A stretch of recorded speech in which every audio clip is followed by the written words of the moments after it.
जय जगन्नाथ। दुनिया की सबसे बड़ी रथ यात्राओं में से एक है भगवान जगन्नाथ की रथ यात्रा। साल 2021 में रथ यात्रा जुलाई महीने की 12 तारीख को है।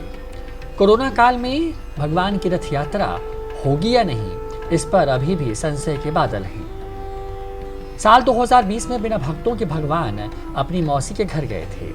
सुप्रीम कोर्ट से गुहार लगाने के बाद यात्रा की तो अनुमति हुई, लेकिन भगवान के दर्शन के लिए भक्त मौजूद नहीं थे। चलिए इसे हम बताते हैं आपको कि भगवान जगन्नाथ की रथ यात्रा की पूरी कहानी क्या है।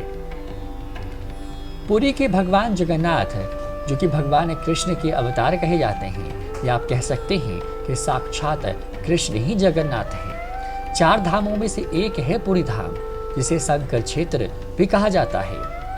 यहाँ हर साल रथ यात्रा होती है। ओडिशा में भगवान जगन्नाथ मंदिर प्रमुख केंद्र है। कई और जगहों पर इस तरह की यात्राओं का आयोजन होता है। आषाढ़ मास के शुक्ल पक्ष की द्वितीया तिथि को यात्रा शुरू होती है और शुक्ल पक्ष के 11वें दिन भगवान की घर वापसी के साथ इसका समापन होता है। सामान्यतः यह यात्रा जून या जुलाई के महीने में होती है, लेकिन इसकी तैयारियां महीनों पहले से शुरू हो जाती हैं। भगवान जगन्नाथ की पूरी रथ यात्रा विश्व प्रसिद्ध है। इस यात्रा में शामिल होने के लिए न सिर्फ देश के बल्कि प्रदेश के लोग भी जुटते हैं, बल्कि दुनिया भर के अलग अलग कोने से भी लोग यात्रा में शामिल होने के लिए आते हैं। हिंदू मान्यताओं के अनुसार जगन्नाथपुरी मुक्ति का द्वार है। कहा जाता है कि इस यात्रा में शामिल होकर रथ खींचने का अवसर मिलने पर पुण्य की प्राप्ति होती है। रथ यात्रा की तैयारी हर साल बसंत पंचमी से ही शुरू हो जाती है। पूरा रथ नीम की लकड़ियों से तैयार होता है। रथ की लकड़ियां स्वयं पेड़ों से ली जाती हैं और रथ बनाने में सिर्फ लकड़ियां ही इस्तेमाल होती हैं। इस पूरे रथ में कहीं भी धातु का इस्तेमाल नहीं होता। इस पर्व में जो सेवक शामिल होते हैं उन्हें गड़बाड़ू कहा जाता है।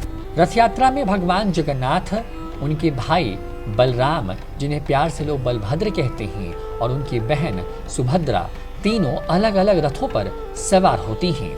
इसमें सबसे आगे चलता है बड़े भाई बलराम का रथ, फिर बहन सुभद्रा, और सबसे पीछे चलता है भगवान जगन्नाथ का रथ।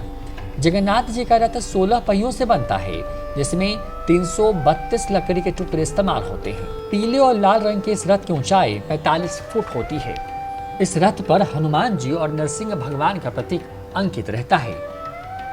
बलराम जी की रथ की ऊंचाई 44 फीट होती है और यह नीले रंग का होता है, जबकि बहन सुभद्रा का रथ 43 फीट का होता है। इसमें मुख्यतः काले रंग का इस्तेमाल होता है। हिंदू धर्म में मान्यता के अनुसार रथ यात्रा में भगवान के रथ को खींचने वाले को इसी जन्म से मुक्ति मिल जाती है और उसे दोबारा जन्म नहीं लेना पड़ता। दुनिया भर के लोग इसीलिए यात्रा में शामिल होते हैं। इन रथों को रस्सी के जरिए खींचा जाता है। 10वीं शताब्दी में बना जगन्नाथ मंदिर 4 धामों में से एक है। कहते हैं कि यहाँ पर भगवान भोजन करने के लिए आते हैं। भगवान जगन्नाथ अपने आप में अपने स्वरूप के लिए विश्व विख्यात हैं। कहते हैं कि जो जग के नाथ हैं वही जगन्नाथ हैं। ऐसे में इस साल भी भगवान जगन्नाथ की पवित्र और पावन रथ यात्रा की तैयारियां शुरू कर दी गई हैं। कोरोना का संक्रमण अगर देश में नहीं रहा तो इस बार भी सीमित संख्या में भक्त शामिल हो सकते हैं। अगर हालात साल 2020 जैसे रहे तो इस बार भी रथ यात्रा सिर्फ मंदिर के प्रबंधन कमेटी और जो पांडा समाज है उनके द्वारा ही आयोजित की जाएगी।